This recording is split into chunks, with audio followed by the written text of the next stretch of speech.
여러분 정말 반갑습니다. 2024학년도 고3 9월 모의평가 수학 총평을 맡은 정준경입니다.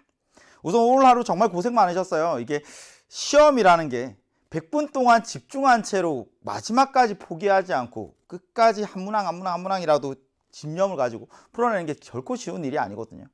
근데 그런 하루를 보내고 또 이렇게 해설 강의를, 총평을, 라이브를 함께하고 있는 여러분들, 분명히 마지막 역전 가능성이 남아있다는 이야기를 꼭 해드리고 싶습니다. 시험이 끝나고 나면 주변의 친구가 누가 조금 어려웠어, 누군 조금 쉬웠어 하는 이야기들에 전혀 휘둘리실 필요 없어요. 결국에 우리가 오늘 치러낸 이 모의평가는 수능을 맞이하는 마지막 관문, 그리고 우리가 이 시험을 통해서 결국에 내가 어떻게 남은 70여일들을 잘 준비해 나갈 것인가, 그냥 조금 아픈 예방주사를 맞았다고 생각을 하고 또 한 문항 곱씹어 보도록 하시죠. 우선 총평부터 한번 가봅니다. 공통 과목이 선택 과목보다 상대적으로 더 어려운 문항, 까다로운 문항들이 출제가 된 건 맞습니다.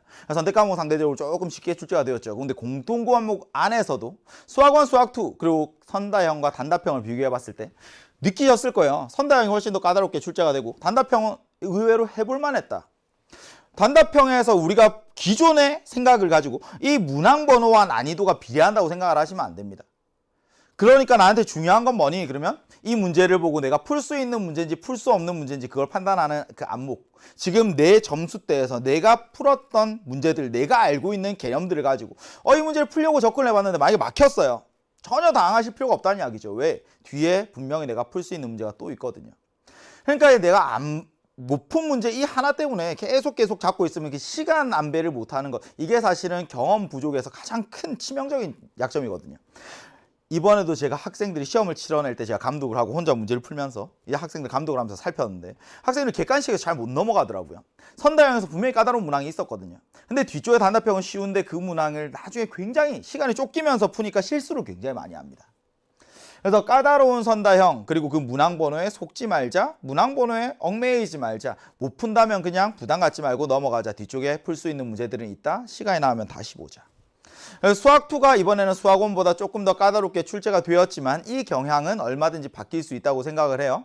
상대적으로 15번과 22번과 30번 전통적으로 그래도 가장 까다로운 문항들이 출제가 되던 문항 번호가 상당히 쉽게 출제가 되었습니다. 사실 이번 모의평가에서 이 상위권 친구들을 변별하는 그 기준들이 13번과 14번쯤에 있지 않았을까 싶어요. 그래서 13번과 14번을 잘 풀어냈느냐, 아니면 13번과 14번을 풀어내지 못했더라도 그냥 넘어갔다가 뒤에 풀 수 있는 문제들을 여유롭게 먼저 풀고 다시 돌아왔느냐, 그런 차이에서 이번 시험이 꽤 판가름이 나지 않았을까 생각이 듭니다. 그리고 이 선다형 문제들을 풀어내면서 선다형에서 4점짜리 문항들은 가능한 함수의 그래프들, 가능한 경우들, 그런 경우들을 따져보는 것, 이게 중요하더라고요.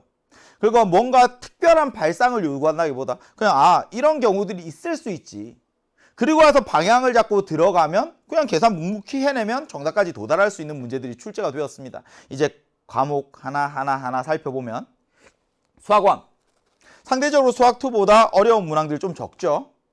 12번 같은 경우에 연계되어 있는 연계 문항이고요. 근데 귀납적으로 정의된 수열, 앞에 항 영향을 봐서 뒤 항을 찾아. 근데 앞에 항이 홀수인지 짝수인지 가지고 케이스 분류해봐. 익숙한 형태일 것 같고요.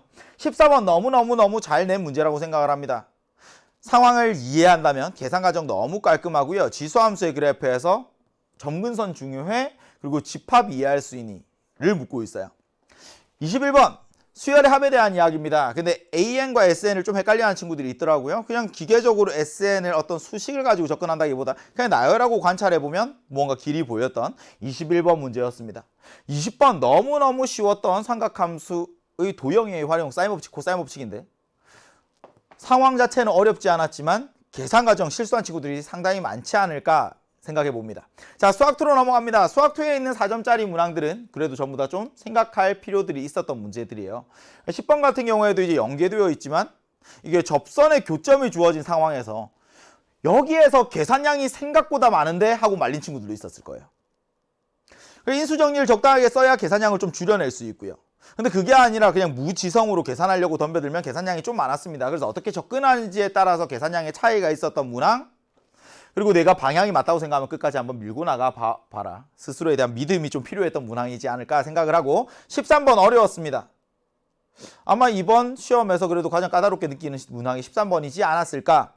그래서 증가감소 혹은 극값에 대한 생각들이 도함수의 부호와 연관지으면서 그래프 기형을 생각할 수 있느냐. 그리고 15번으로 넘어가면 15번은 잘 만들었더라고요.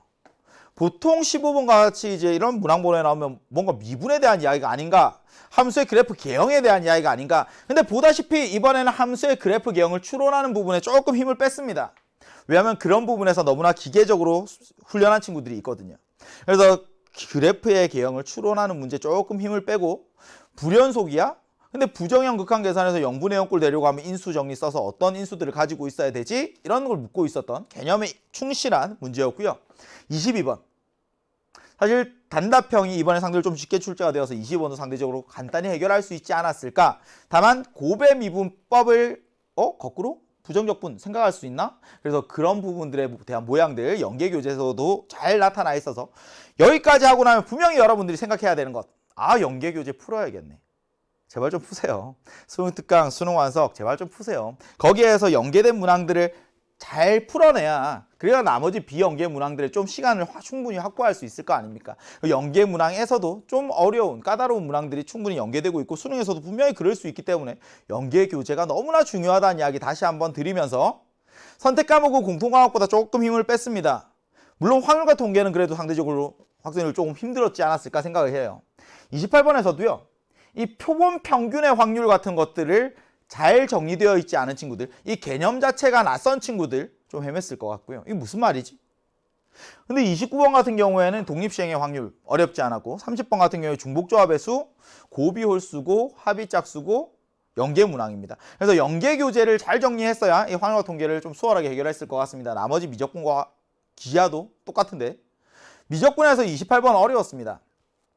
28번이 그래도 상당히 까다로웠다. 표현 자체가 절대값과 정적분이 같이 들어가니까 학생들 좀 당황했을 수 있고, 근데 29번 간단히 해결할 수 있었고요. 30번도 연계 교재에 같은 모양이 그대로 실려 있습니다. 음함수의 미분법 사용하면 계산량을 좀 줄여낼 수 있는 문제였고요. 기하도 이제 28번과 30번 조금 생각해야 되는 부분이지만 그래도 평이하게 출제가 되었다. 그럼 여기까지 하면 이제 선택 과목까지 주요 문항들이 전부 다 끝났습니다. 연계 교재 중요하고요. 그리고 시험 시간에 시간 안배하는 것. 문항 번호를 보고 난이도를 예측하지 말고 그냥 내가 풀 수 있는 문제, 풀 수 없는 문제를 보는 안목을 기르자. 그리고 중요한 한 가지가 혹시라도 시간이 조금 남는다면 내가 구했던 답이 정말 맞는지 한번 대입해서 확인하는 절차들을 좀 거치셨으면 좋겠습니다. 그런 것들을 평소에 연습을 하다 보면 의외로 객관식 문제를 뭔가 정석적인 교과서적인 풀이 방법으로 풀어나가지 않아도 이 보기를 보고 좀 추론해 나가는, 역으로 추론해 나가는 이런 수에 대한 감각을 좀 기를 수 있거든요. 그리고 그런 감각이 좀 좋은 친구들이 분명히 존재하거든요. 그러니까 풀고 나서 답을 한 번쯤 대입해보자. 그리고 다른 보기에 있는 답들이 되지 않는 이유들은 뭘까? 또 고난도 조금 어려운 문항에서는 그런 판단들도 좀 필요하거든요. 자, 이렇게 하면 이제 결국에 중요한 건 남은 70여일을 어떻게 보내야 하는지인데, 하고 싶은 이야기는 이겁니다. 하기 싫어도 하자.